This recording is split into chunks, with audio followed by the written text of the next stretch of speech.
और इस बीच सीधे रुख करेंगे उत्तर प्रदेश, जहां गोलोक की ओर पुस्तक का विमोचन कर रहे हैं सीएम योगी आदित्यनाथ।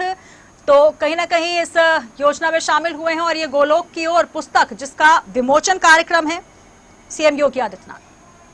बात करना ये क्या साबित करता है, और कांग्रेस पार्टी को इसके लिए अपनी स्थिति स्पष्ट करनी होगी कि गुपकार समझौता के साथ उनके नेताओं का जुड़ाव किस स्तर का है, उनके साथ मिलकर के स्थानीय स्तर पर जो गठजोड़ किए जा रहे हैं या आखिर किस प्रकृति का है। और कांग्रेस नेतृत्व को इस बात को भी स्पष्ट करना होगा कि गुपकार समझौते की आड़ में राष्ट्र की सुरक्षा और संप्रभुता के साथ किए जा रहे इस खिलवाड़ को आखिर कांग्रेस का नेतृत्व कैसे बर्दाश्त कर रहा है। पूरे कांग्रेस नेतृत्व को एक कटघरे में खड़ा करता है। जम्मू कश्मीर के विकास को अवरुद्ध करने वाला, जम्मू कश्मीर के अंदर स्थानीय स्तर पर विकास की प्रक्रिया को आगे बढ़ाने के लिए जो प्रयास प्रारंभ हुए हैं, उन प्रयासों में आखिर कांग्रेस क्यों बाधक बनना चाहती है। एक भारत श्रेष्ठ भारत की परिकल्पना को साकार होने के बाद आखिर उसमें बाधक बनकर के कांग्रेस पार्टी क्या साबित करना चाहती है।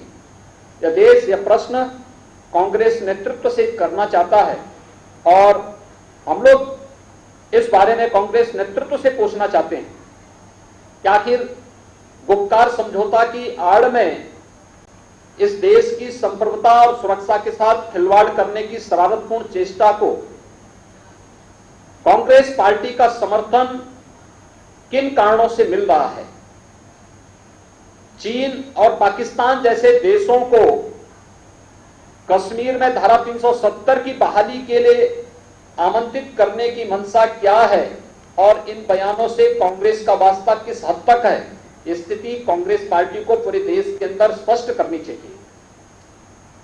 क्योंकि यह अत्यंत दुर्भाग्यपूर्ण स्थिति है कि देश के अंदर सर्वाधिक समय तक राज करने वाली पार्टी,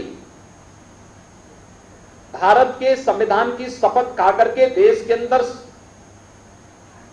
सर्वाधिक समय तक शासन करने वाली पार्टी आज स्थानीय स्तर पर राजनीतिक स्वार्थों के लिए राष्ट्र की संप्रभुता के साथ खिलवाड़ कर रही है, राष्ट्र की सुरक्षा के साथ खिलवाड़ कर रही है और देश के दुश्मनों के दुस्साहस को बढ़ाने का जो दुस्साहसिक प्रयास कर रही है, इसे किसी भी स्थिति में स्वीकार यह देश नहीं कर सकता है।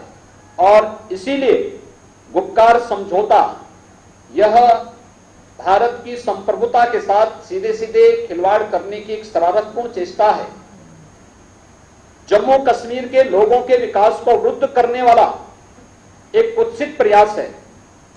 जम्मू कश्मीर के लोगों को जो आजादी के बाद से कांग्रेस पार्टी के कारण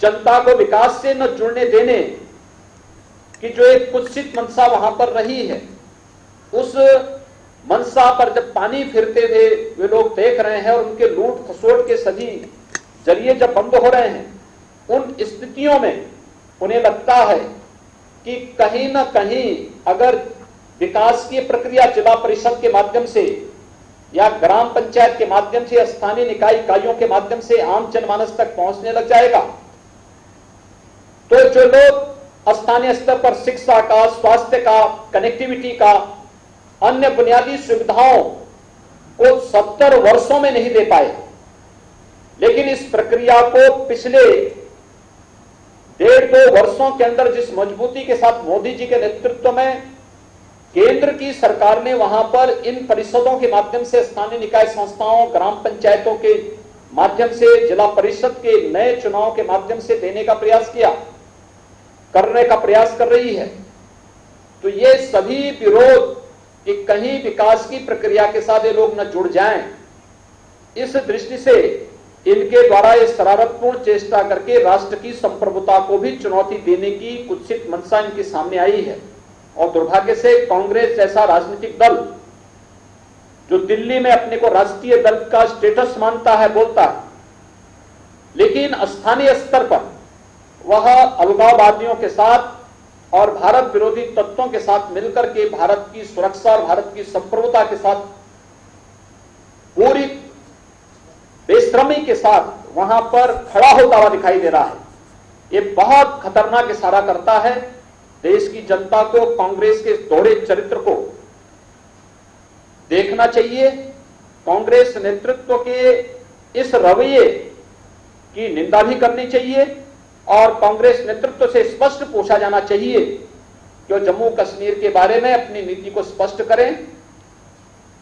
कोई अधिकार नहीं कांग्रेस के नेतृत्व को जो भारत की संप्रभुता, भारत की एकता और अखंडता के साथ खिलवाड़ करे। कोई अधिकार नहीं उन्हें जो जम्मू कश्मीर के लोगों को बुनियादी सुविधाओं से और विकास से वंचित करें। आज जब केंद्र की सरकार इस कार्य को स्थानीय निकाय संस्थाओं के माध्यम से लागू करने का प्रयास कर रही है, तो कांग्रेस का हाथ उन अलगाववादियों के साथ वहां पर दिखाई दे रहा है। यह अत्यंत खतरनाक और शर्मनाक है। हम कांग्रेस नेतृत्व से इस मामले में स्थिति स्पष्ट करने की मांग करते हैं और उनसे कहते हैं कि कांग्रेस का यह दोहरा चरित्र यह देश कतई स्वीकार नहीं कर सकता है।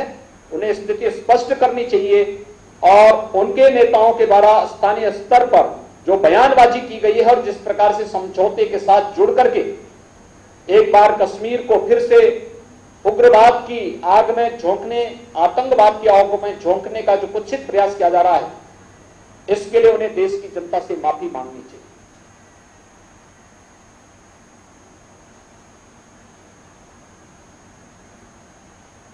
धन्यवाद।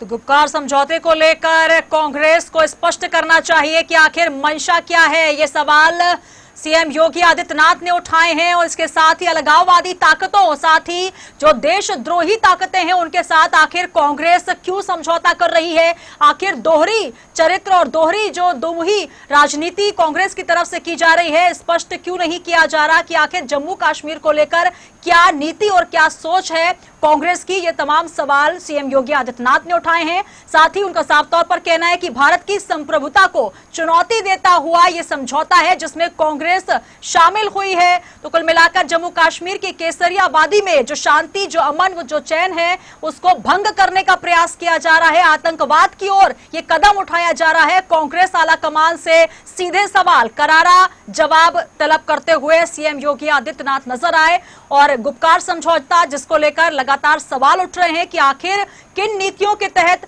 किन बातों के तहत कांग्रेस इसमें शामिल हुई है, ये स्पष्ट करना चाहिए क्योंकि कांग्रेस एक राष्ट्रीय नेतृत्व की पार्टी है। उसे ये स्पष्ट करना होगा कि आखिर इस समझौते के पीछे मंशा क्या है। ये तमाम बातचीत सीएम योगी आदित्यनाथ करते हुए नजर आए। हालांकि गोलोक की ओर पुस्तक का विमोचन ये कार्यक्रम था जिसमें सीएम योगी आदित्यनाथ ने गुपकार समझौते को लेकर बातचीत की। तो अलगाववादी ताकतों की ओर आखिर क्यों बढ़ती नजर आ रही है कांग्रेस, ये तमाम सवाल सीएम योगी आदित्यनाथ के।